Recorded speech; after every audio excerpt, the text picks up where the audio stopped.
엄마 요양원 가셔야겠어요. 이게 뭐야, 네가 어떡해. 엄마, 요양원 가셔야겠어요. 그날도 평소와 다름없는 말투였습니다. 저는 농담인 줄만 알았어요.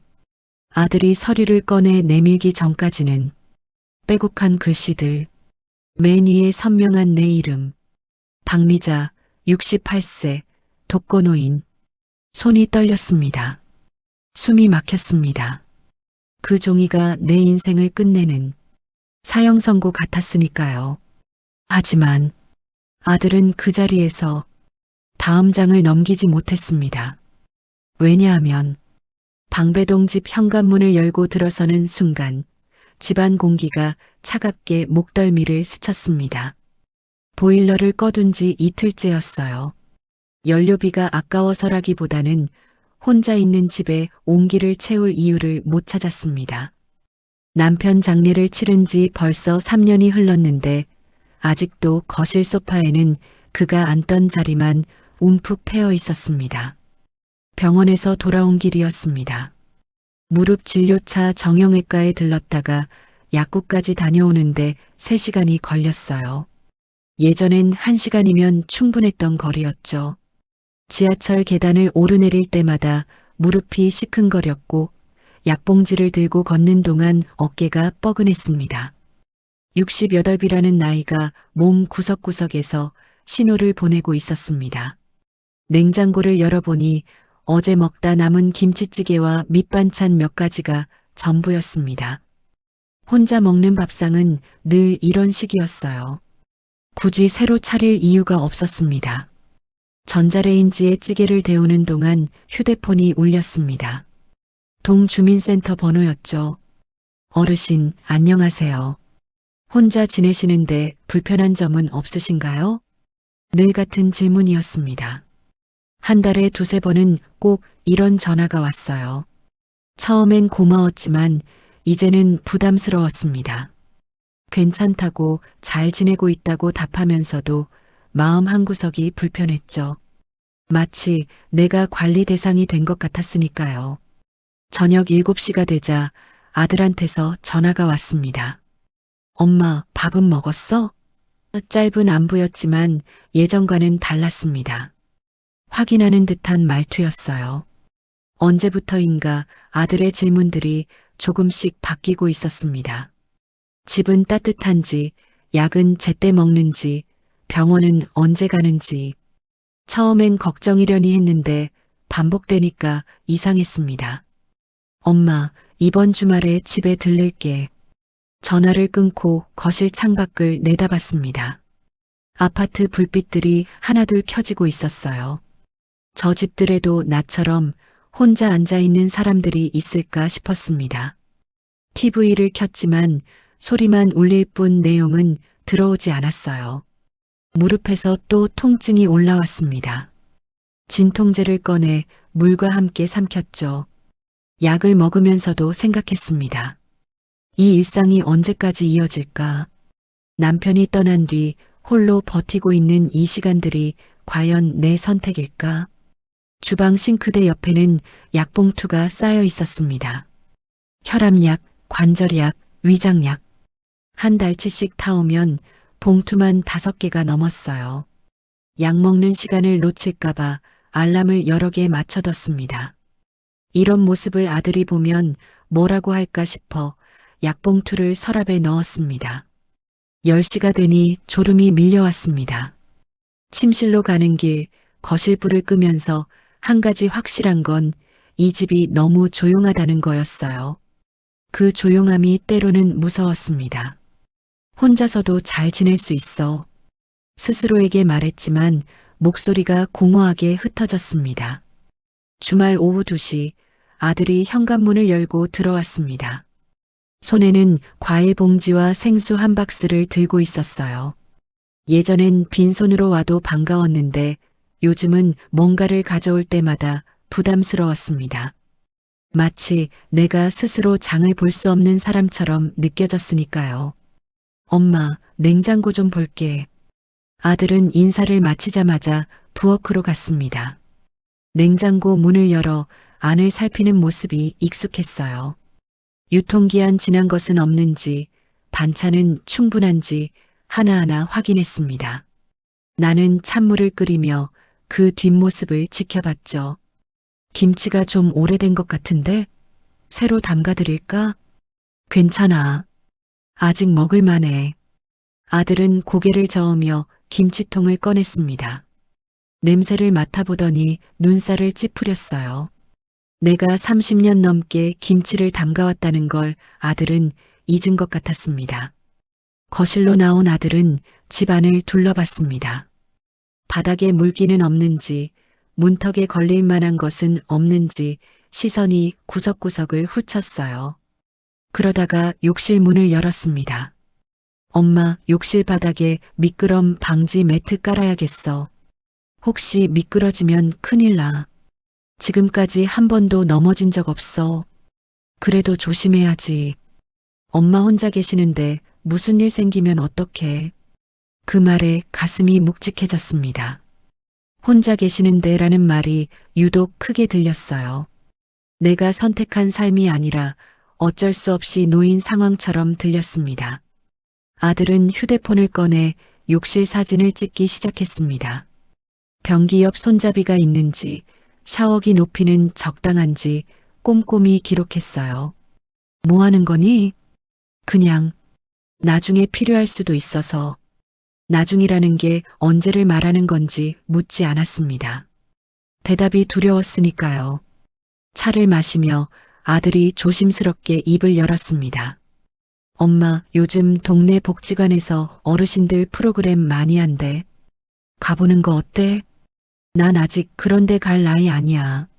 나이가 문제가 아니라 혼자 있는 것보다는 사람들 만나는 게 좋잖아. 또 혼자라는 말이었습니다. 내 일상을 한 단어로 정의하려는 것 같아 불편했어요. 엄마가 혼자서도 잘 지낼 수 있다는 건 알아. 근데 만약을 대비해야지. 무슨 만약? 그냥 혹시 모를 일 말이야. 요즘 뉴스 보면 혼자 계신 어르신들 사고 많이 나잖아. 아들의 걱정은 진심이었을 겁니다. 하지만 그 진심 속에는 내가 위험한 상태라는 전제가 깔려 있었어요. 스스로 판단하고 생활할 수 없는 사람으로 보는 것 같았습니다. 엄마는 정말 사고 없이 잘 살 자신 있어? 이 질문 앞에서 나는 말문이 막혔습니다. 60여덟 년을 살아온 사람이 자기 삶을 증명해야 하는 순간이었어요. 아들은 기다리는 듯 나를 바라봤습니다. 그래, 조심할게. 결국 이렇게 답할 수밖에 없었습니다. 아들이 떠난 뒤 집은 다시 조용해졌어요. 하지만 이전과는 다른 종류의 적막이었습니다. 누군가의 시선이 남아있는 것 같은 감시받는 듯한 공기가 떠돌았죠. 이제 내 집에서도 마음 편할 수가 없구나. 혼잣말이 새어나왔습니다. 월요일 아침 9시 정형외과 대기실에 앉아 있었습니다. 무릎 통증이 심해져서 정기 진료를 한 달 앞당긴 거였어요. 간호사가 혈압을 재며 물었습니다. 보호자는 안 오셨어요? 혼자 왔습니다.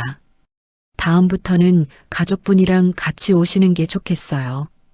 약 처방이나 주의사항 설명드릴 때 함께 들으시면 좋거든요. 25살에 시집와서 43년을 혼자 병원을 다녔는데 이제 와서 보호자가 필요하다니. 진료실에 들어가자 의사도 비슷한 말을 했습니다. 혼자 사시면 넘어지지 않게 특히 조심하셔야 해요.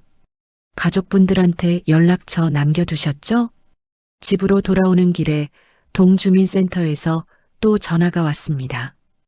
이번엔 방문 상담을 하겠다고 했어요. 거절하기 어색해서 승낙했습니다. 수요일 오후 복지 담당자가 찾아왔습니다.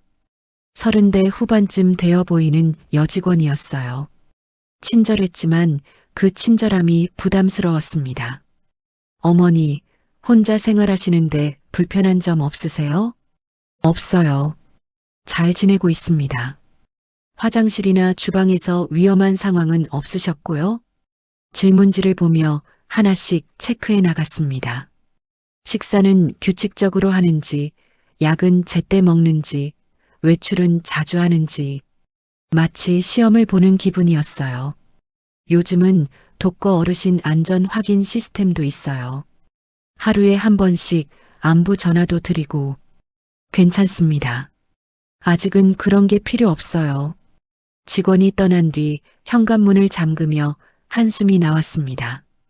도움이라는 이름으로 다가오는 이 관심들이 왜 이렇게 무거운지. 금요일 저녁 아들이 불쑥 찾아왔습니다. 이번엔 아내와 함께였어요. 며느리는 부엌으로 가서 싱크대 아래를 열어봤습니다. 어머님, 세제는 이렇게 바닥에 두시면 위험해요. 혹시 쏟아지면. 30년 동안 그 자리에 뒀는데 한 번도 문제 없었어. 내 목소리가 날카로워졌습니다. 며느리가 당황한 표정을 지었어요. 아들이 중재하듯 끼어들었습니다. 엄마, 그냥 조심하자는 얘기야. 우리도 엄마 걱정돼서 그러는 거잖아. 걱정? 또 그 말이었습니다. 그들의 걱정은 진심이겠지만 그 속에는 내가 스스로를 돌볼 수 없다는 전제가 깔려 있었어요. 토요일 오전, 이번엔 통장님이 찾아왔습니다. 동네에서 오래 알고 지낸 사이였는데 그녀도 혼자 사는 제 상황을 걱정했어요. 언니, 혹시 요양보호사 신청해 보는 건 어때요? 정부 지원도 있고. 아직은 괜찮아요. 그래도 미리미리 준비해 두는 게. 일요일, 드디어 혼자만의 시간이 찾아왔습니다. 그런데 이상하게도 불안했어요. 정말로 내가 혼자 잘 지내고 있는 걸까? 남들이 보기엔 위험해 보이는 걸까? 거울 앞에 섰습니다. 68살의 나를 봤어요. 흰머리가 많이 늘었고 허리도 예전보다 굽었습니다. 하지만 아직은 내 두 발로 걷고 내 손으로 밥을 해 먹을 수 있었습니다. 난 아직 괜찮아. 거울 속 나에게 말했습니다. 하지만 그 말이 점점 확신이 없어지고 있다는 걸 나 스스로가 제일 잘 알고 있었습니다. 저녁 8시 아들한테서 메시지가 왔습니다. 엄마, 다음 주에 상담사분이랑 같이 갈게. 미리 준비해 둘 게 있다고 해서. 답장을 하지 않았습니다. 무엇을 준비한다는 건지 알 것 같아서 두려웠어요. 화요일 오후 3시 아들이 낯선 여자와 함께 왔습니다. 40대 초반으로 보이는 그녀는 검은색 서류 가방을 들고 있었어요. 명함을 내밀며 자기소개를 했습니다. 안녕하세요, 어머님. 노인복지 상담사 김미영입니다. 거실 테이블에 서류를 펼쳤습니다. A사 용지 여러 장이 클리어 파일에 정리되어 있었어요. 맨 위에는 독거노인 안전점검표라고 적혀 있었습니다. 어머님, 이건 의무사항이 아니에요. 그냥 현재 상태를 확인하는 거예요. 상담사는 부드럽게 말했지만 아들의 표정은 진지했습니다. 내가 거절할 수 없다는 걸 알고 있는 듯 했어요. 첫 번째 항목은 낙상 위험도였습니다. 상담사가 일어서더니 화장실로 갔어요. 바닥 상태, 문턱 높이, 손잡이 유무를 하나하나 체크했습니다. 여기 욕조 옆에 손잡이가 없네요. 위험도 상으로 체크할게요. 한 번도 미끄러진 적 없는데. 예방 차원이에요, 어머님. 다음은 주방이었습니다. 가스레인지 상태, 칼 보관 위치, 무거운 냄비 위치까지 꼼꼼히 살폈어요. 내가 40년 동안 사고 없이 써온 주방이 순식간에 위험 요소들로 가득 찬 공간이 되었습니다. 어머님, 약 드시는 거 좀 볼 수 있을까요? 약통을 가져왔습니다. 혈압약, 관절약, 위장약, 골다공증약. 상담사는 약 이름과 복용법을 일일이 기록했어요. 하루에 몇 번 드세요? 아침, 저녁으로 2번이요. 깜빡하신 적은 없으시고요? 가끔, 한두 번 정도. 아들이 나를 쳐다봤습니다. 실망한 듯한 눈빛이었어요. 상담사는 복약 관리 필요라고 적었습니다. 어머님, 최근에 병원 가신 기록 좀 볼 수 있을까요? 진료 기록까지 보여줘야 하나 싶었지만 거절할 명분이 없었습니다.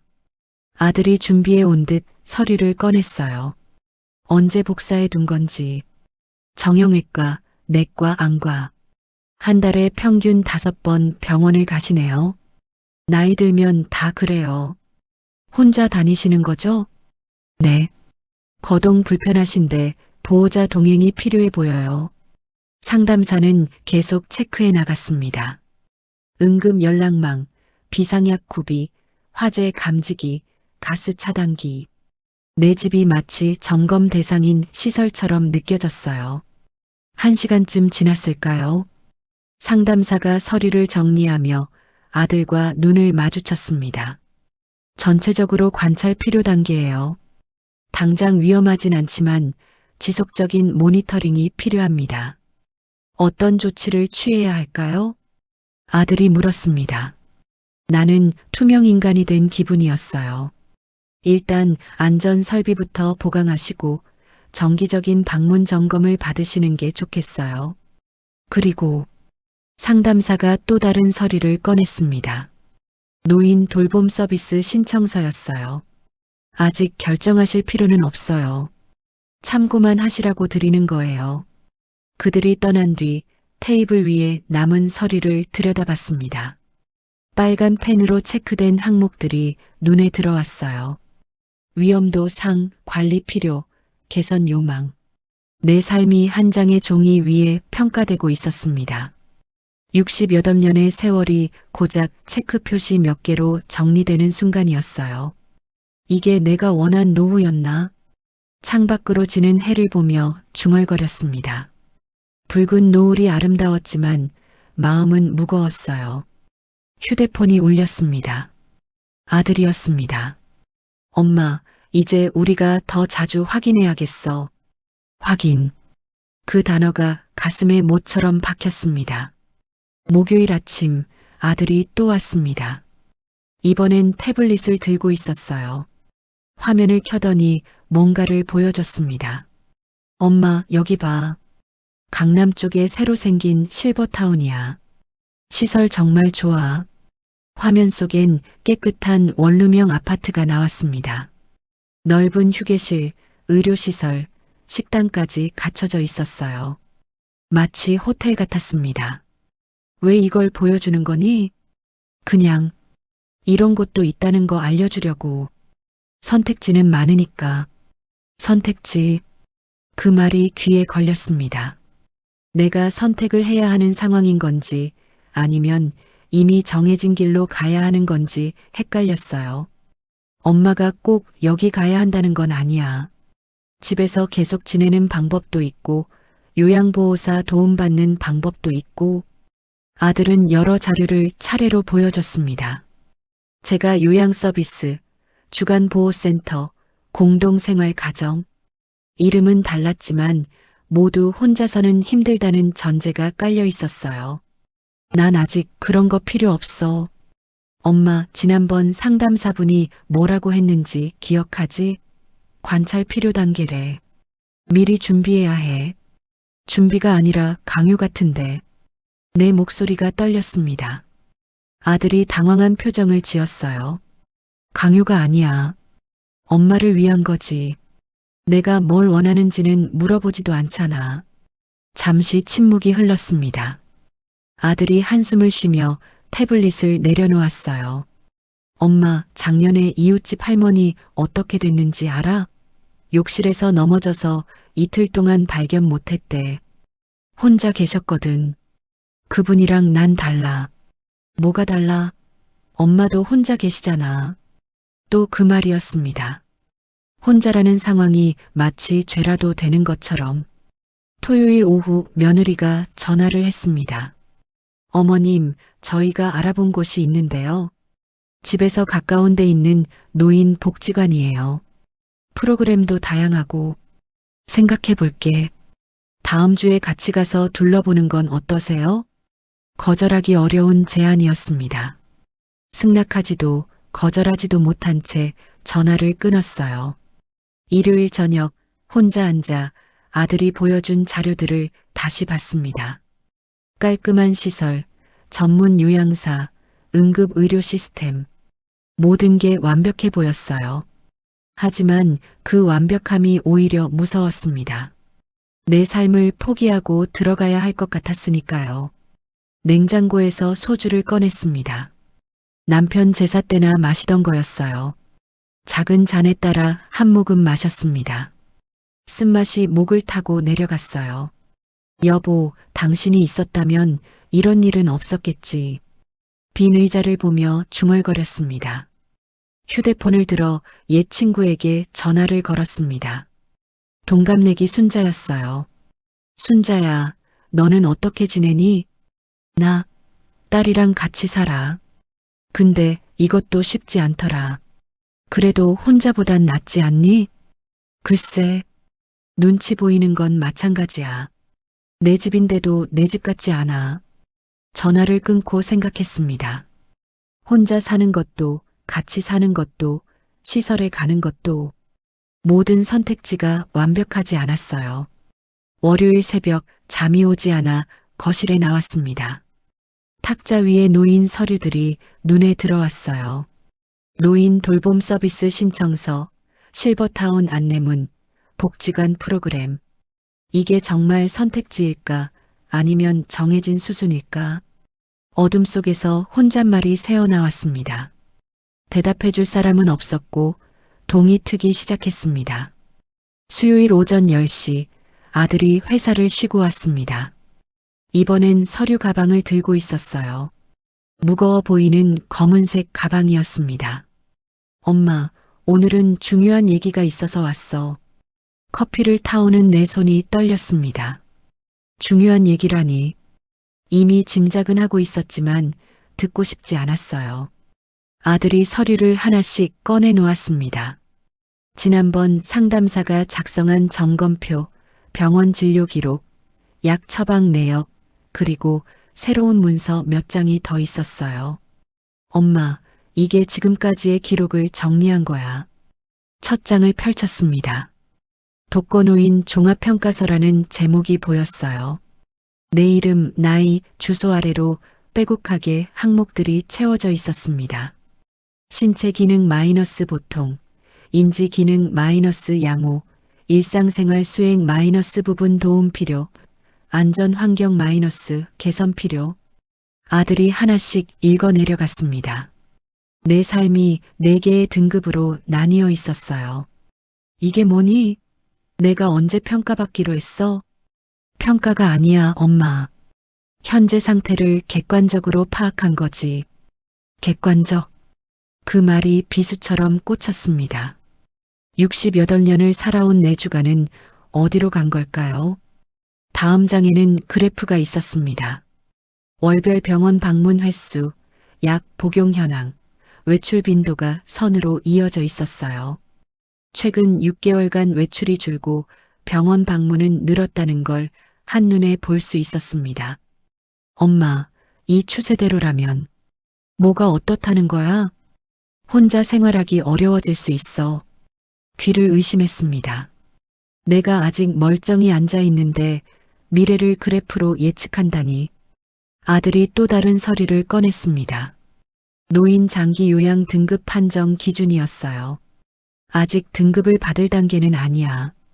하지만 미리 알아두면 좋을 것 같아서. 난 환자가 아니야. 목소리가 커졌습니다. 아들이 놀란 듯 나를 봤어요. 엄마, 진정해. 난 그런 뜻이 아니야. 그럼 뭔데?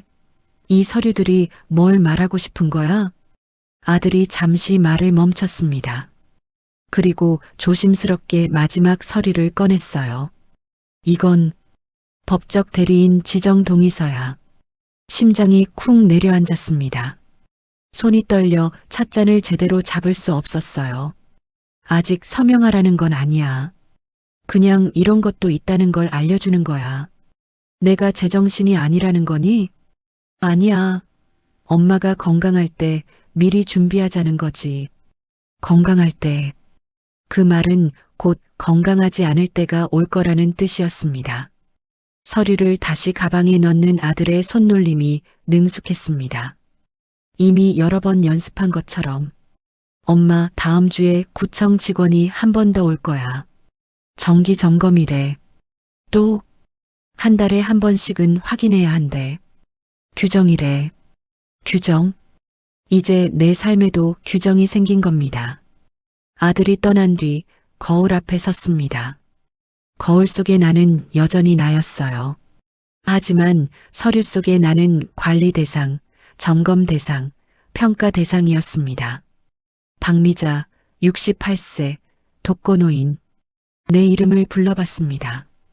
그런데 이상하게도 남의 이름처럼 느껴졌어요. 서류가 만들어낸 또 다른 내가 진짜 나를 밀어내고 있었습니다. 밤 11시 잠이 오지 않아 서류를 다시 꺼내봤습니다. 빨간 펜으로 체크된 항목들, 개선 필요라고 적힌 문구들. 이게 나란 말이야? 아무도 없는 집에서 물었지만 대답은 돌아오지 않았습니다. 금요일 오후 동네 통장인 정 할머니가 찾아왔습니다.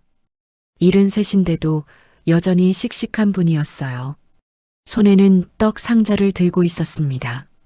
미자 씨, 요즘 자주 못 봤네. 괜찮아? 네, 잘 지내요. 거실에 앉은 정 할머니가 주위를 둘러봤습니다. 그 시선이 탁자 위 서류들에서 멈췄어요. 노인 돌봄 서비스 안내문이 보였나 봅니다. 이거 아들이 가져왔어? 네. 정 할머니가 한숨을 쉬었습니다. 그리고는 목소리를 낮췄어요. 미자 씨, 내 얘기 좀 들어봐. 작년에 우리 건넌 집 김 여사 알지? 아들이 효자라고 소문났던. 네, 기억해요. 그 효자 아들이 어느 날 서류 뭉치를 들고 왔대. 미자 시내처럼 점검하고 평가하고 석 달 만에 요양원 들어갔어. 가슴이 철렁했습니다. 김 여사도 처음엔 괜찮다고 했대. 혼자 잘 지낸다고. 근데 서류가 쌓이니까 분위기가 달라지더래. 넘어질 위험이 있다. 약 관리가 안 된다. 영양 상태가 걱정된다. 정 할머니가 차를 한 모금 마시고 계속했습니다. 결국 아들이 이렇게 말했대. 엄마를 위한 거예요. 전문가들이 다 필요하다고 하는데 고집 부리지 마세요. 그게 마지막 대화였대. 지금은 어떻게 지내시는지. 한 달에 한 번 면회 간대. 김 여사는 계속 집에 가고 싶다고 하는데 이미 집은 정리됐대. 가족들 편의상 정 할머니가 내 손을 잡았습니다. 거친 손이었지만 따뜻했어요. 미자 씨, 서류에 함부로 도장 찍지 마. 특히 법적 대리인 그거 한 번 정하면 되돌리기 어려워. 전 안 찍을 거예요. 말로는 다들 그래. 근데 가족이 계속 설득하면 결국 무너져. 나를 위한 거라는 말에 정 할머니가 일어서며 마지막으로 한마디 했습니다. 집이 있을 때 지켜야 해. 집을 잃으면 모든 걸 잃는 거야. 할머니가 떠난 뒤 창밖을 내다봤습니다. 건넌 집이 보였어요. 김 여사네였던 집. 지금은 다른 사람이 살고 있었습니다. 저녁 7시 아들에게서 문자가 왔습니다. 엄마, 일요일에 복지관 같이 가기로 했지? 오전 10시에 데리러 갈게. 답장을 하려다 멈췄습니다. 정 할머니 말이 계속 머릿속에 맴돌았어요. 가족이 계속 설득하면 결국 무너진다. 밤 9시 오랜만에 일기장을 꺼냈습니다. 남편이 죽고 나서는 쓰지 않았던 거였어요. 2024년 11월 15일. 오늘 정 할머니가 왔다. 김 여사 얘기를 들었다. 나도 그렇게 될까봐 무섭다. 하지만 더 무서운 건 내가 그것을 막을 힘이 없다는 거다. 펜을 내려놓고 일기장을 덮었습니다. 쓴다고 달라질 건 없었어요. 하지만 적어도 내 생각을 내 글씨로 남기고 싶었습니다. 서류 속 타인의 평가가 아닌 내 목소리로. 새벽 2시 잠이 오지 않아 김 여사를 떠올렸습니다. 건강했던 분이었어요. 나보다 2살 많았지만 더 젊어 보였죠. 텃밭도 가꾸고 산책도 자주 했는데 그런 분도 석 달 만에 혼잣말이 어둠 속에 흩어졌습니다. 토요일 아침 정 할머니에게 전화했습니다. 할머니, 김 여사 면회 가실 때 저도 같이 가도 될까요? 그래, 같이 가자. 미자 씨도 직접 보면 알 거야. 무엇을 지켜야 하는지. 전화를 끊고 거울을 봤습니다. 아직은 내 의지로 움직이는 내가 있었습니다. 일요일 오전 9시 정 할머니와 만나 김 여사가 있는 요양원으로 향했습니다. 차로 40분 거리였어요. 도시 외곽의 산 아래 자리한 큰 건물이었습니다. 여기가 시설 좋기로 소문난 곳이래. 한 달에 300만 원 넘는다던데. 입구에 들어서자 소독약 냄새가 코를 찔렀습니다. 로비는 호텔처럼 깔끔했지만 어딘가 차가운 느낌이었어요. 김순자 할머니 면회 왔습니다. 접수대 직원이 방문 기록을 작성하게 했습니다. 신분증을 확인하고 스티커를 받았어요. 마치 병원이나 교도소 같았습니다. 3층 복도를 걸어가는데 방마다 이름표가 붙어 있었습니다. 대부분 여자 이름이었어요. 복도 끝 310호실 김순자라는 이름표를 보니 가슴이 먹먹했습니다. 문을 열자 김 여사가 침대에 앉아 있었습니다. 넉 달 만에 본 모습은 충격적이었어요. 살이 빠지고 얼굴이 반쯤 줄어들었습니다. 어머, 미자 씨, 정말 반가워. 김 여사가 내 손을 꼭 잡았습니다. 예전에 통통하고 따뜻했던 손이 아니었어요. 앙상하고 차가운 손이었습니다. 여기 어때요? 좋지. 밥도 때 맞춰주고 약도 챙겨주고. 말과 달리 눈빛은 슬펐습니다. 정 할머니가 준비해온 과일을 꺼내자 김 여사가 급하게 먹기 시작했어요. 천천히 드세요. 여기선 간식 시간이 정해져 있어.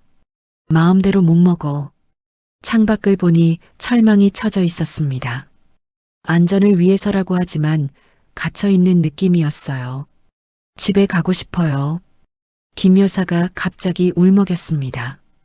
근데 이미 집은 아들이 정리했대요. 제 짐도 다 버렸대요. 40년 살던 집인데. 복도에서 벨소리가 울렸습니다. 점심시간을 알리는 소리였어요. 식당으로 가야 해요. 늦으면 안 돼. 김 여사가 일어서는데 다리를 저렸습니다. 다리가 왜 그래요? 운동을 못하니까. 여기선 정해진 시간에만 산책할 수 있어. 그것도 직원이 따라다녀. 식당으로 가는 길에 다른 할머니들을 봤습니다. 대부분 표정이 없었어요. 그저 정해진 시간에 정해진 곳으로 움직이는 사람들이었습니다. 식당에서 김 여사와 헤어졌습니다. 마지막으로 그녀가 속삭였어요. 미자 씨, 절대 오지 마. 한번 들어오면 못 나가. 돌아오는 차 안에서 정 할머니와 나는 말이 없었습니다. 충격이 너무 컸어요. 집에 도착하니 아들이 현관 앞에서 기다리고 있었습니다. 엄마, 복지관 가기로 했잖아. 어디 갔었어? 친구 만나고 왔어. 누구? 어디서? 언제부터 내 행동을 이렇게 보고해야 하는지 씁쓸했습니다. 엄마, 혹시 요양원 갔었어? 들킨 것 같아 당황했습니다. 정 할머니가 아들한테 연락이라도 한 건가? 내가 어디를 가든 무슨 상관이야. 엄마를 걱정해서 그러는 거잖아. 걱정? 또 그 말이었습니다. 하지만 이제 그 걱정이 무엇을 의미하는지 알 것 같았어요. 아들아, 나는 절대로 요양원에 가지 않을 거야. 누가 가래? 그냥 선택지를 알아보는 거지. 선택지. 하지만 김 여사에게도 선택지가 있었을까요? 저녁 혼자 앉아 김 여사의 마지막 말을 되새겼습니다. 한번 들어오면 못 나가. 그게 진실이었습니다. 화요일 오전 아들이 회사에 간 사이 그의 말이 자꾸 머릿속을 맴돌았습니다. 법적 대리인 지정 동의서라니.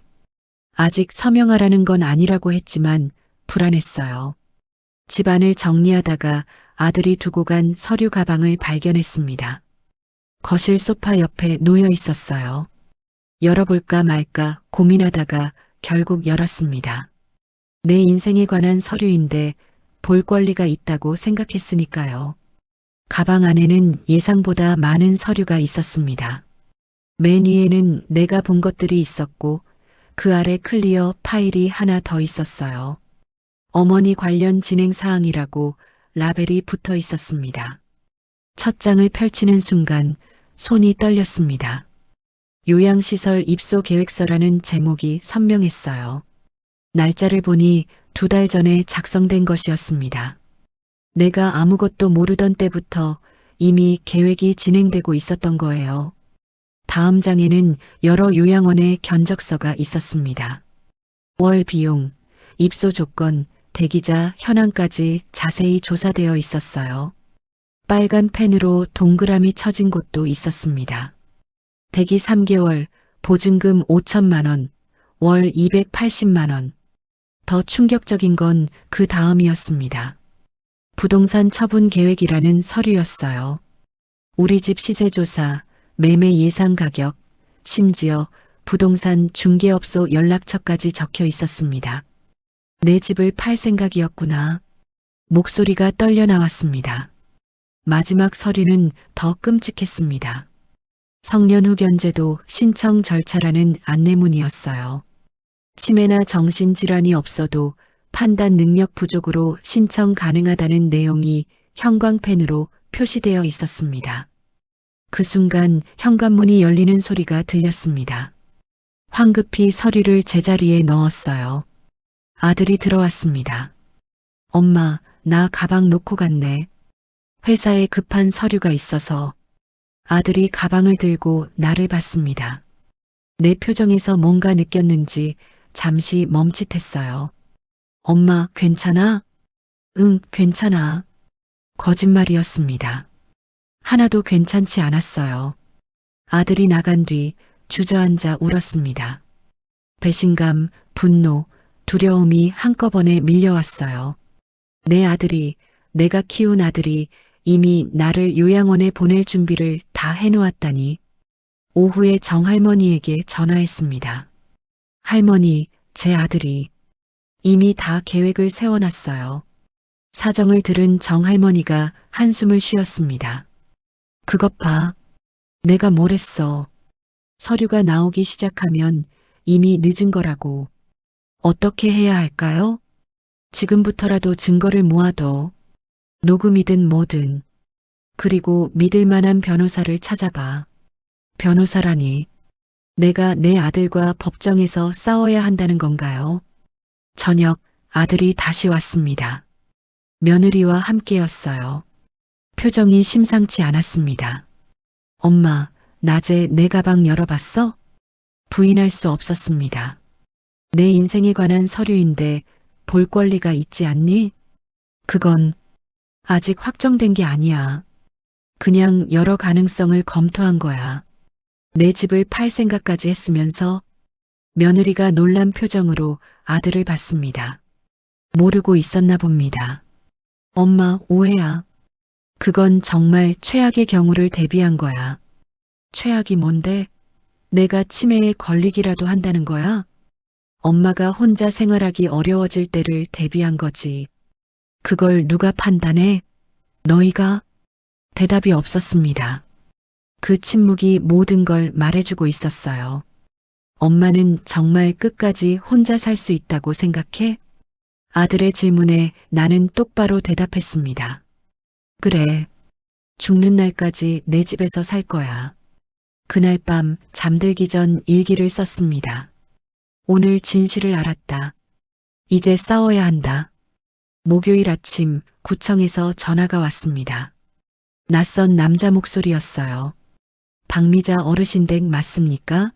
노인복지과입니다. 정기 방문 평가 일정을 잡으려고 하는데요. 지난달에 했잖아요. 네, 그런데 추가 평가가 필요하다는 보고가 있어서요. 가족분이 요청하신 겁니다. 아들이 벌써 손을 쓴 겁니다. 전화를 끊고 나니 속이 부글부글 끓었어요. 오후 2시 초인종이 울렸습니다. 문을 열자 낯선 여자 둘이 서 있었어요. 한 명은 간호사 복장이었고 다른 한 명은 서류 가방을 들고 있었습니다. 안녕하세요. 방문 간호 서비스 나왔습니다. 신청한 적 없는데요. 아드님이 신청하셨어요. 어머니 건강 체크차 왔습니다. 거절하기 민망한 상황이었습니다. 들어온 간호사가 혈압을 재고 맥박을 확인했어요. 그 옆에서 다른 여자는 집안을 사진으로 찍었습니다. 이건 왜 찍는 거예요? 주거 환경 평가용이에요. 보고서에 첨부해야 해서요. 내 집이 마치 조사 대상이 된 기분이었습니다. 토요일 오전 아들이 또 왔습니다. 이번엔 낯선 중년 남자와 함께였어요. 엄마, 이분은 노인 전문 상담사세요. 김 박사님이라고 하시는데 서울대 사회복지학과 출신이래. 학벌까지 내세우며 압박하는 것 같았습니다. 어머니, 간단한 인지 검사를 해보려고 합니다. 부담 가질 거 없어요. 난 치매 아니에요. 알고 있습니다. 그냥 정기 체크 차원이에요. 김 박사라는 사람이 여러 질문을 했습니다. 오늘 날짜, 현재 대통령 이름, 간단한 계산 문제. 초등학생 시험 보는 것 같아 자존심이 상했어요. 100에서 7을 연속으로 빼보세요. 93, 86, 79. 좀 느리시네요. 그 한마디에 발끈했습니다. 느려도 맞췄잖아요. 네, 맞습니다. 다만 반응 속도도 중요한 지표거든요. 이 사람들은 내가 틀리기를 바라는 것 같았어요. 검사가 끝난 뒤 김 박사가 아들과 따로 얘기를 나눴습니다. 일부러 내가 듣지 못하게 현관 쪽에서 속삭였지만 몇 마디가 들렸어요. 경계성급입니다. 당장은 아니지만 진행 상황을 봐야. 월요일 또 다른 일이 벌어졌습니다. 우편함에 법원에서 온 서류가 있었어요. 성년후견 관련 안내문이었습니다. 아직 신청은 안 됐지만 절차를 안내하는 공식 문서였어요. 손이 떨려 제대로 읽을 수가 없었습니다. 정 할머니에게 전화했습니다. 할머니, 법원에서도 서류가 왔어요. 아직 신청은 안 된 거지? 네, 안내문이에요. 근데 이게 왔다는 건 시간이 없다는 거야. 빨리 대응해야 해. 화요일 오후 은행에서 전화가 왔습니다. 고객님, 최근에 통장 비밀번호 변경 요청이 있었는데 본인이 하신 게 맞나요? 아니요, 전 한 적 없는데요. 그럼 한번 확인해 보시고 필요하시면 지점에 방문해 주세요. 누군가 내 금융 정보를 건드리려 한 겁니다. 아들일까요? 수요일 집에 혼자 있는데 복지관 직원이라는 사람이 찾아왔습니다. 어머니를 복지관 주간 보호 프로그램에 등록하려고 합니다. 전 신청 안 했어요. 가족분이 신청하셨어요. 일주일에 3번, 낮 시간에 오시면 됩니다. 안 갑니다. 한 번도 안 오시면 비협조적으로 기록될 수 있어요. 협박처럼 들렸습니다. 목요일 밤 잠을 자려는데 아들에게서 문자가 왔습니다. 엄마, 주말에 가족회의 할게. 중요한 결정을 해야 해. 가족회의. 하지만 정작 결정될 사람의 의견은 중요하지 않겠죠. 새벽 3시 잠이 오지 않아 일어났습니다. 창밖을 보니 온 세상이 어둠에 잠겨 있었어요. 이게 내 인생인가? 혼잣말이 방 안에 울렸습니다. 토요일 오후 2시 그들이 모두 왔습니다. 아들, 며느리, 그리고 처음 보는 정장 차림의 남자까지. 분위기가 심상치 않았어요. 엄마, 이분은 이 변호사님이에요. 오늘 중요한 얘기가 있어서 모신 거야. 변호사라니. 내 집 거실이 갑자기 법정이 된 기분이었습니다. 아들이 서류 뭉치를 테이블에 올려놓았습니다. 지난번보다 더 두꺼운 파일이었어요. 맨 위에는 노인장기요양 등급 판정 신청서가 있었습니다. 엄마, 이제 결정을 해야 해. 뭘 결정한다는 거니? 엄마가 앞으로 어떻게 지낼지, 계속 혼자 있을 건지, 도움을 받을 건지. 변호사가 서류를 한 장 꺼내 내 앞에 놓았습니다. 어머님, 이건 임의후경 계약서입니다. 어머님의 재산과 신상을 보호하기 위한 거예요. 내가 정신이 온전한데 왜 후견인이 필요해요? 지금은 괜찮으시지만 나중을 대비하는 겁니다. 미리 정해두면 어머님 의사가 존중됩니다. 거짓말처럼 들렸어요. 내 의사를 존중한다면서 왜 강요하는 건지. 며느리가 조심스럽게 말했습니다. 어머님, 저희도 어려운 결정이에요. 하지만 지난번 검사 결과가 경계선이라고 나왔잖아요. 경계선이 뭐가 문제야? 아직 정상이라는 뜻 아니야? 아들이 한숨을 쉬며 또 다른 서류를 꺼냈습니다. 병원 소견서였어요. 엄마, 의사 선생님이 그러는데 독거 상태가 지속되면 인지 기능이 더 빨리 떨어질 수 있대. 혼자 사는 게 죄야? 목소리가 떨렸습니다. 변호사가 차분한 목소리로 말했습니다. 어머님, 이건 처벌이 아닙니다. 보호입니다. 재산도 안전하게 관리되고 건강도 체계적으로. 내 재산을 왜 남이 관리해? 순간 폭발했습니다. 테이블을 쳤어요. 찻잔이 쏟아졌습니다. 엄마, 아들이 놀라서 일어났습니다. 이게 네가 원하던 거니? 엄마를 무능력자로 만들고 재산을 빼앗고 요양원에 쳐넣는 게. 엄마, 진정해. 그런 게 아니야. 그럼 뭔데? 이 서류들이 뭔데? 며느리가 울먹이기 시작했습니다. 연기인지 진짜인지 모르겠어요. 어머님, 저희도 힘들어요. 매일 걱정되고. 혹시 무슨 일 생기면 어쩌나? 변호사가 서류를 정리하며 말했습니다. 오늘 결정 안 하셔도 됩니다. 다만 시간이 지날수록 선택지는 줄어듭니다. 그 말이 협박처럼 들렸어요. 아들이 마지막으로 한 장의 종이를 내밀었습니다. 엄마, 이것만 서명해줘. 일단 등급 판정만 받아보자. 안 좋으면 안 가면 돼. 한번 서명하면 끝이야. 김순자 씨처럼. 김 여사는 달라. 실제로 도움이 필요했잖아. 나도 조금만 지나면 도움이 필요하다고 할 거 아니야? 길고 긴 침묵이 이어졌습니다. 엄마, 일주일 시간 줄게. 다음 주 토요일까지 결정해줘. 그들이 떠난 뒤 혼자 남았습니다. 쏟아진 차가 테이블에 고여 있었어요. 그 모습이 꼭 내 눈물 같았습니다. 밤 10시 정할머니에게 전화했습니다. 할머니, 일주일 시간을 준대요. 최후 통첩이네. 미자 씨, 이제 정말 결단을 내려야 해. 어떤 결단이요? 싸울 건지 포기할 건지. 나는 대답하지 못했습니다. 68년 살면서 이렇게 막막한 적이 없었어요. 새벽 거실에 앉아 서류들을 다시 봤습니다. 임의후경 계약서, 요양등급 신청서, 시설 입소 동의서. 이게 내 인생의 마지막 서류들인가. 창밖이 밝아오고 있었습니다. 하지만 내 앞은 여전히 캄캄했어요. 일요일 아침 결심했습니다. 포기하지 않을 거야. 거울을 보며 스스로에게 말했습니다. 아직 일주일이 남았으니까요.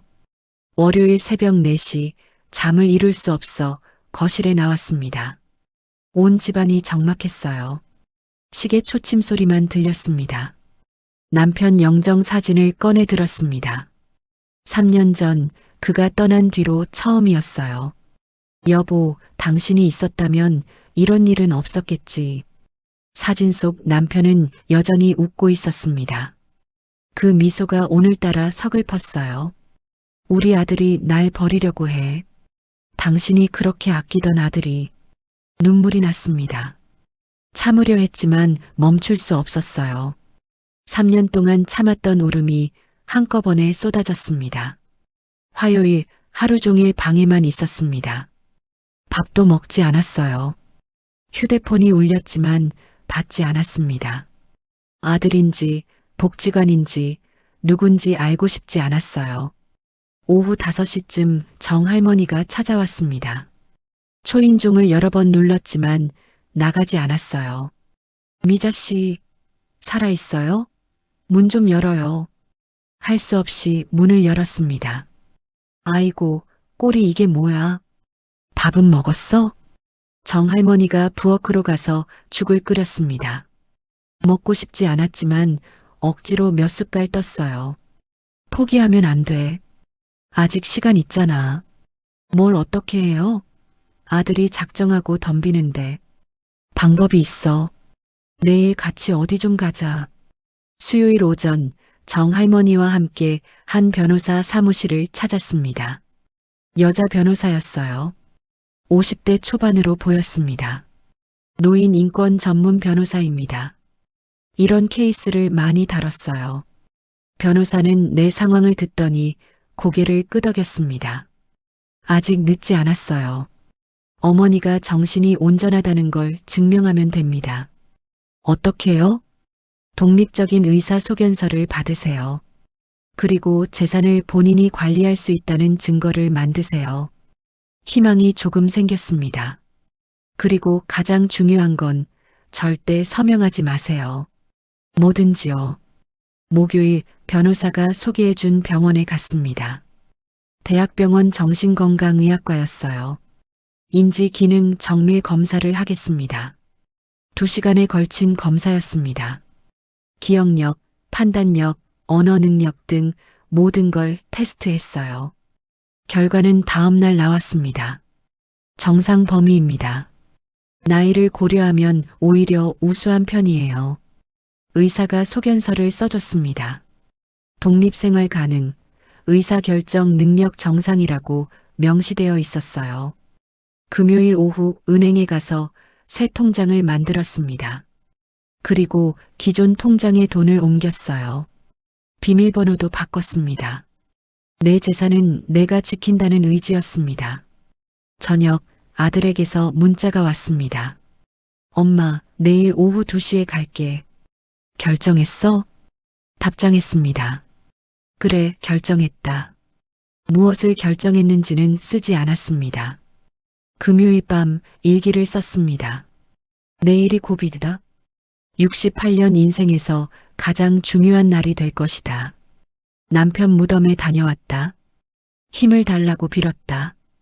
그리고 변호사가 준 명함을 베개 밑에 넣었습니다. 부적처럼 새벽 2시 여전히 잠이 오지 않았습니다. 거실로 나와 창밖을 봤어요. 도시의 불빛들이 하나둘 꺼져 있었습니다. 나는 끝까지 내 불빛을 지킬 거야. 어둠 속에서 다짐했습니다. 토요일 아침 거울을 보며 옷을 갖춰 입었습니다. 3년 전 남편 장례식 때 입었던 검은 정장이었어요. 오늘은 내 인생의 장례식이 아니라 새 출발이야. 스스로에게 말했습니다. 정호, 정할머니가 전화했습니다. 준비됐어? 네, 준비됐어요. 잊지 마. 미자 씨는 혼자가 아니야. 그 말에 힘이 났습니다. 그래, 나는 혼자가 아니다. 토요일 오후 2시 아들이 왔습니다. 혼자였어요. 며느리도 변호사도 없었습니다. 대신 서류 가방은 여전히 들고 있었죠. 엄마, 결정했다고? 응, 했어. 거실에 마주 앉았습니다. 아들이 서류를 꺼내려는 순간 내가 먼저 말했어요. 서명 안 해. 아들의 손이 멈췄습니다. 엄마, 대신 내가 준비한 게 있어. 내 가방에서 서류를 꺼냈습니다. 대학병원 소견서였어요. 어제 받은 검사 결과야. 인지 기능 정상, 독립생활 가능. 아들이 서류를 받아 읽었습니다. 표정이 굳어졌어요. 이게 뭐야? 왜 혼자 병원에? 혼자가 아니었어. 정할머니랑 갔어. 그리고 변호사도 만났어. 변호사? 이번엔 내가 명함을 꺼냈습니다. 노인 인권 전문 변호사 박정희. 아들의 얼굴이 창백해졌어요. 엄마가 왜 이래? 우리가 남이야? 남처럼 굴잖아. 내 집 팔 생각하고 요양원 알아보고 심지어 성년후견까지. 아들이 당황했습니다. 그건 어떻게 알았어? 네가 두고 간 서류 봤어. 2달 전부터 계획했더라. 침묵이 흘렀습니다. 아들이 먼저 입을 열었어요. 엄마를 위한 거였어. 날 위한다면서 왜 내 의견은 안 물어? 또 침묵. 이번엔 내가 말했습니다. 내가 제안할게. 1년만 더 기다려. 그동안 내가 혼자 잘 지낼 수 있다는 걸 증명할 테니까. 만약 넘어지거나 사고가 나면 그때 가서 다시 얘기하자. 하지만 멀쩡한 지금 날 환자 취급하지 마. 아들이 한숨을 쉬었습니다. 엄마는 너무 고집이 세. 너한테 물려받은 거야. 처음으로 아들이 웃었습니다. 씁쓸한 웃음이었지만, 알았어. 1년. 대신 조건이 있어. 뭔데? 한 달에 한 번 정기 검진. 그리고 응급 호출 장치 설치. 수락할 만한 조건이었습니다. 좋아. 아들이 서류를 다시 가방에 넣었습니다. 일어서면서 말했어요. 엄마, 미안해. 정말 엄마를 위한 거였어. 알아. 하지만 아들아, 나도 아직은 살아있는 사람이야. 아들이 나간 뒤 정할머니에게 전화했습니다. 할머니, 1년 시간을 벌었어요. 잘했어. 이제부터가 시작이야. 일요일 아침, 오랜만에 마음이 가벼웠습니다. 남편 사진 앞에 꽃을 놓았어요. 여보, 나 이겼어. 적어도 이번 라운드는. 오후에 동네 복지관에 갔습니다. 내 의지로 간 것이었어요. 요가 프로그램에 등록했습니다. 무릎에 무리가 안 가는 선에서 운동을 시작하기로 했죠. 어머니, 처음 오셨어요? 강사가 친절하게 맞아줬습니다. 네, 오늘부터 시작이에요. 월요일 은행에 가서 자산관리 상담을 받았습니다. 내 재산은 내가 관리한다는 걸 보여주기 위해서였어요. 어머니, 아주 계획적으로 관리하고 계시네요.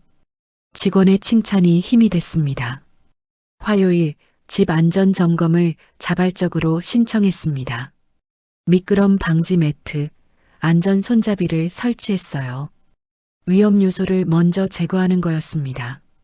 수요일 일기를 쓰며 다짐했습니다. 1년 동안 증명하겠다. 나는 아직 내 삶의 주인이라는 걸. 목요일 정할머니와 차를 마시며 계획을 세웠습니다. 미자 씨, 혼자만의 싸움이 아니야. 우리 같은 사람들이 많아. 모임이라도 만들까요? 좋은 생각이야. 우리 집 지키기 모임 어때? 웃음이 났습니다. 오랜만에 진짜 웃음이었어요. 그날 밤 창밖을 보며 생각했습니다. 이제 시작이야. 내 싸움은 이제부터였습니다. 1년 후 토요일 오후 2시 아들이 약속대로 찾아왔습니다. 이번엔 표정이 달랐어요. 서류 가방도 없었고 무거운 분위기도 없었습니다. 엄마, 잘 지냈어? 보다시피 거실에는 변화가 있었습니다. 벽에 요가 수료증이 걸려 있었고 탁자 위에는 독거노인 자립생활 우수 사례 표창장이 놓여 있었어요. 이게 다 뭐야? 1년 동안의 성과지. 아들이 표창장을 들어봤습니다. 구청장 직인이 찍혀 있었어요. 복지관에서 추천했어. 가장 모범적으로 자립생활을 하는 어르신이라고. 아들이 웃었습니다. 이번엔 진짜 웃음이었어요. 무릎은 어때? 요가 덕분에 많이 좋아졌어. 계단도 잘 올라가. 증명이라도 하듯 일어나서 스쿼트 자세를 보여줬습니다. 아들이 놀랐어요. 엄마가 이렇게 건강해지다니. 혼자 있으니까 더 조심하게 되더라. 건강 지켜야 독립할 수 있으니까. 차를 마시며 아들이 물었습니다. 엄마, 이 1년 동안 행복했어? 잠시 생각했습니다. 완벽하진 않았어. 가끔 외롭기도 했고, 하지만 내 선택이었어. 그게 중요해. 아들이 고개를 끄덕였습니다. 엄마, 사실 나도 많이 배웠어. 엄마를 보호한다면서 오히려 엄마의 자유를 빼앗으려 했구나. 이제 알았으면 됐어. 미안해, 엄마. 처음으로 진심 어린 사과를 들었습니다. 아들아, 나도 언젠가는 정말 도움이 필요할 때가 올 거야. 하지만 그때는 내가 먼저 말할게. 약속해? 약속? 아들이 가방에서 뭔가를 꺼냈습니다. 서류인가 싶어 긴장했는데 액자였어요. 뭐야, 이거? 우리 가족 사진. 새로 인화했어.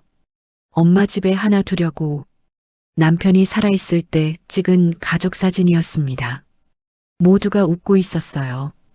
고맙다. 일요일, 우리 집 지키기 모임 정기 모임이 있었습니다. 동네 독거 어르신 12명이 모였어요. 오늘 주제는 안전한 독립생활을 위한 팁입니다. 내가 발표를 맡았습니다. 1년 동안의 경험을 나눴어요. 가장 중요한 건 스스로를 돌보는 거예요. 누가 시켜서가 아니라 내 선택으로. 모두가 고개를 끄덕였습니다. 월요일 변호사 사무실에서 연락이 왔습니다. 박미자 어머님 사례를 노인 인권 세미나에서 발표하고 싶은데 동의하시겠어요? 네, 좋아요. 다른 분들에게 도움이 된다면. 화요일 정할머니와 김 여사를 면회 갔습니다. 미자 씨, 정말 대단해. 1년을 버텼네. 김 여사가 부러운 듯 말했습니다. 언니도 할 수 있어요. 포기하지 마세요. 이제 와서 무슨. 이미 늦었어. 늦지 않았어요. 아직 언니 의지가 있잖아요. 돌아오는 길에 정할머니가 말했습니다. 미자 씨가 희망을 보여준 거야. 우리도 선택할 수 있다는. 수요일 저녁 아들에게서 전화가 왔습니다. 엄마, 이번 주말에 온 가족이 모여서 저녁 먹을까? 엄마 집에서. 그래, 오렴. 내가 김치찌개 끓여줄게. 엄마 김치찌개가 최고지. 전화를 끊고 부엌을 둘러봤습니다. 김치를 확인하고 돼지고기를 사야겠다고 메모했어요. 목요일 혼자 산책을 나갔습니다. 공원 벤치에 앉아 하늘을 올려다봤어요. 구름 한 점 없이 맑았습니다. 휴대폰으로 남편 무덤 사진을 꺼내봤습니다. 여보, 나 잘하고 있지? 바람이 불었습니다. 따뜻한 봄바람이었어요. 그날 밤 일기를 썼습니다. 나는 선택했고 지켜냈다. 내 집, 내 삶, 내 존엄을. 2년 후 봄. 아침 6시에 일어나 창문을 열었습니다. 상쾌한 공기가 들어왔어요. 70살이 된 지금도 여전히 이 집에서 살고 있습니다. 거실 벽에는 사진들이 늘어났습니다. 요가 수료증 옆에 노인 자립생활 멘토 위촉장이 걸렸고 우리 집 지키기 모임 단체 사진도 있었어요. 그리고 가운데 남편과 찍은 사진이 여전히 자리를 지키고 있었습니다. 부엌에서 아침을 준비했습니다. 토스트와 달걀, 그리고 직접 갈아 만든 과일 주스. 혼자 먹는 밥상이지만 정성스럽게 차렸어요. 이제는 의무가 아니라 즐거움이었습니다. 9시 복지관으로 갔습니다. 오늘은 내가 강의하는 날이었어요. 존엄한 노후를 위한 자기 결정권이라는 주제였습니다. 여러분, 가장 중요한 건 뭘까요? 강의실에 모인 30여 명의 어르신들이 나를 바라봤습니다. 바로 선택할 수 있는 힘을 놓지 않는 거예요. 그 힘은 나이가 들어도 사라지지 않아요. 한 할머니가 손을 들었습니다. 근데 자식들이 자꾸 걱정한다고 하면 어떡해요? 걱정과 통제는 달라요. 진짜 걱정이라면 우리 의견을 먼저 물어야죠. 모두가 고개를 끄덕였습니다. 점심시간 정할머니와 함께 김 여사를 만났습니다. 놀랍게도 김 여사는 다시 자기 집으로 돌아와 있었어요. 미자 씨 덕분이야. 계속 면회 와서 용기 주고 변호사도 소개해주고 언니가 포기하지 않아서죠. 우리 셋은 작은 식당에서 된장찌개를 먹으며 웃었습니다. 각자의 자리로 돌아온 기쁨이 있었어요. 오후 4시 아들이 전화했습니다. 엄마, 괜찮아? 응, 왜? 그냥 안부 묻는 거야. 이제 아들의 전화는 확인이 아니라 진짜 안부가 되었습니다. 저녁은 뭐 먹을 거야? 아직 안 정했어. 혼자 먹기 심심하면 우리 집 와. 애들도 할머니 보고 싶대. 다음에 갈게. 오늘은 약속이 있어. 저녁 7시 우리 집 지키기 모임 회원들이 내 집에 모였습니다. 각자 반찬을 하나씩 가져왔어요. 이게 진짜 가족이네. 누군가 말했습니다. 모두가 웃었어요. 밤 9시 모임이 끝나고 혼자 남았습니다. 설거지를 하며 생각했어요. 2년 전 그날 서류 뭉치 앞에서 무너질 뻔했던 나를 지금도 혼자입니다. 하지만 그때와는 다른 혼자예요. 스스로 선택한 혼자, 존엄을 지킨 혼자, 언제든 손 내밀 수 있는 혼자. 10시 일기를 썼습니다. 오늘도 내 집에서 하루를 마감한다. 내일도 그럴 것이다. 내가 원하는 한. 펜을 내려놓고 창밖을 봤습니다. 도시의 불빛들이 반짝이고 있었어요.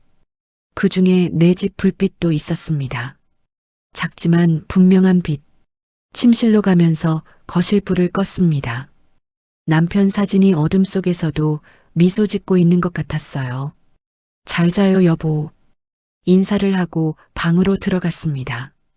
내일 아침 또다시 이 집에서 눈을 뜰 겁니다. 스스로의 의지로, 스스로의 선택으로. 그것만으로도 충분한 하루가 될 거예요. 밖에서 고양이 울음소리가 들렸습니다. 예전엔 무서웠는데 이제는 정겹습니다. 혼자가 아니라는 증거니까요. 새벽 2시 화장실에 다녀오다가 거실 창가에 섰습니다. 달이 밝았어요. 이 집이 내 자리야. 조용히 중얼거리고 다시 잠자리에 들었습니다. 평화로운 밤이었습니다. 그날 이후 2년이 지났습니다. 저는 여전히 이 집에 살고 있어요. 매일 아침 6시에 눈을 뜨고 제 손으로 밥을 짓고 제 발로 걸어 다닙니다. 아들과의 관계 오히려 더 좋아졌어요. 진짜 걱정과 통제의 차이를 우리 모두 알게 되었으니까요. 가끔 복지관에서 강의를 합니다. 존엄한 노후를 위한 자기 결정권. 그때마다 말합니다. 여러분의 인생은 여러분의 것입니다. 나이가 들었다고 그 권리가 사라지는 건 아니에요. 어제 김순자 씨가 전화했어요. 요양원에서 다시 집으로 돌아왔다고. 제 이야기가 용기를 줬대요. 오늘도 저는 이 집에서 제 의지로 하루를 시작합니다. 혼자지만 외롭지 않고 늙었지만 무력하지 않습니다. 이것이 제가 지켜낸 저의 삶입니다.